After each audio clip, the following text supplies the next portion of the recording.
First Maccabees, chapter 1, verse 11. In those days went there out of Israel wicked men, who persuaded many, saying, Let us go and make a covenant with the heathen that are round about us. For since we departed from them, we have had much sorrow. So this device pleased them well. Then certain of the people were so forward herein that they went to the king, who gave them license to do after the ordinances of the heathen. Whereupon they built the place of exercise at Jerusalem according to the customs of the heathen, and made themselves uncircumcised, and forsook the holy covenant, and joined themselves to the heathen, and were sold to do mischief. Call halal Yahweh Bahashem Yahweh Shai Bahashem Rakakadash. Double honors to the apostles and the elders of Great Millstone. Salutations to the hopeful elect scattered throughout the four corners of the earth, and to all my brothers out here preaching this truth to you, I say shalom. This is a Montazar from the Chicago camp coming back at you again with another lesson entitled, Let Us Go and Make a Covenant with the Heathen. So what we just read in First Maccabees, the first chapter, starting at the 11th verse, is how the wicked Israelites wanted to join themselves to the heathen. So they made a covenant, right? They made a covenant with the heathen. And what you're looking at on the screen are those same spirits, right? These so-called black Greek fraternities. You're making a covenant with the heathen. You pledge yourselves in these fraternities or these so-called brotherhoods, thinking that's going to give you a leg up on this wicked society and this wicked kingdom, which is about to come down anyway. Okay. Here you have looks like Zeta Phi Beta. She's got the women and the men, and a lot of these men will go so far as to get branded with these Greek symbols. Okay. Also, you're under the influence of the so-called celebrities, who throw up the Greek fraternity hand symbols and things of that nature to influence the next crop of wicked Israelites. Hey, here's an advertisement so you can get a branding iron and brand that into your skin. Pledging. Pledging is an intensive orientation and probationary period for students pursuing fraternity membership. Over the course of 6 weeks or more, pledge to study all facets of the fraternity life and the Greek system. You'll also spend time bonding with your new brothers. What is pledge?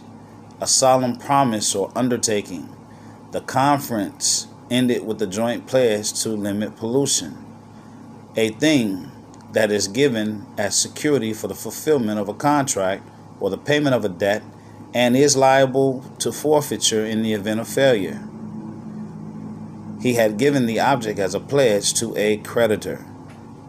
Verb, to commit, a person or organization by a solemn promise. 2, give as security on a loan, the creditor to whom the land is pledged. So you see these so-called pledgees in these Greek fraternity. You hear about all the stories of hazing and everything else. All right.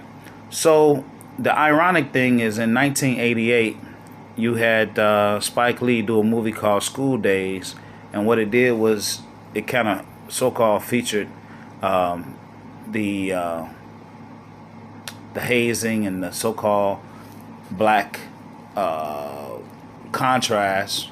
Actually, what it was a whole bunch of Willie Lynch principles, right? So if you ever read the Willie Lynch letters, you'll see exactly what was going on in the film. All right, so you had this devil who gave these principles, all right, to keep people divided, right? So in the movie, you had the wannabes or the wannabe whites versus the so-called jigaboos. All right.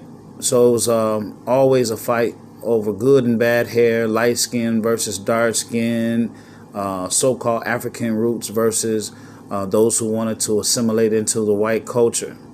All right. Now, at the end of the movie, after all of the foolishness, you have a scene where it's telling everybody to wake up, wake up, wake up. When in the movie they're saying wake up from all of these things that put them apart from each other, like the good and bad hair and the light skin and the dark skin and all of this crap. But that's not what you should be waking up to. You should be waking up to the fact that you're actually the Israelites in the Bible. You're not African American, right? You're actually the Israelites in the Bible. And you have joined yourself to the so-called Greek culture, right? And branded yourself. But we're about to see what they did, okay? Because they hide who you are and they hide who they are. So let's see what they did. All right, let's go back to first Maccabees. Now, after these wicked Israelites made a covenant with the heathen came in and ransacked the temple and took all the gold and everything, right? Verse 24, and when he had taken all away, he went into his own land, having made a great massacre and spoken very proudly. Therefore, there was great mourning in Israel in every place where they were. You skip down, it says, thus they shed innocent blood on every side of the sanctuary and defiled it, insomuch that the inhabitants of Jerusalem fled because of them. Thereupon the city was made a habitation of strangers, and became strange to those who were born in her, and her own children left her. Her sanctuary was laid waste like a wilderness. Her feasts were turned into mourning, her Sabbaths into reproach, her honor into contempt. As had been her glory, so was her dishonor increased, and her excellency was turned into mourning. Moreover, King Antiochus wrote to his whole kingdom that all should be one people, and everyone should leave his laws. So all the heathen agreed according to the commandment of the king.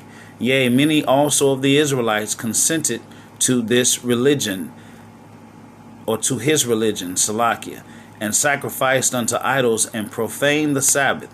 For the king had sent letters by messengers into Jerusalem and the cities of Judah, that they should follow the strange laws of the land, and forbid burnt offerings and sacrifice and drink offerings in the temple, and that they should profane the Sabbaths and festival days, and pollute the sanctuary and holy people, set up altars and groves and chapels of idols, and sacrifice swine's flesh and unclean beasts, that they should also leave their children uncircumcised, and make their souls abominable with all manner of uncleanness and profanation, to the end, okay, so this is the point, to the end that they might forget the law, and change all the ordinances. And whosoever would not do according to the commandment of the king, he said he should die. All right.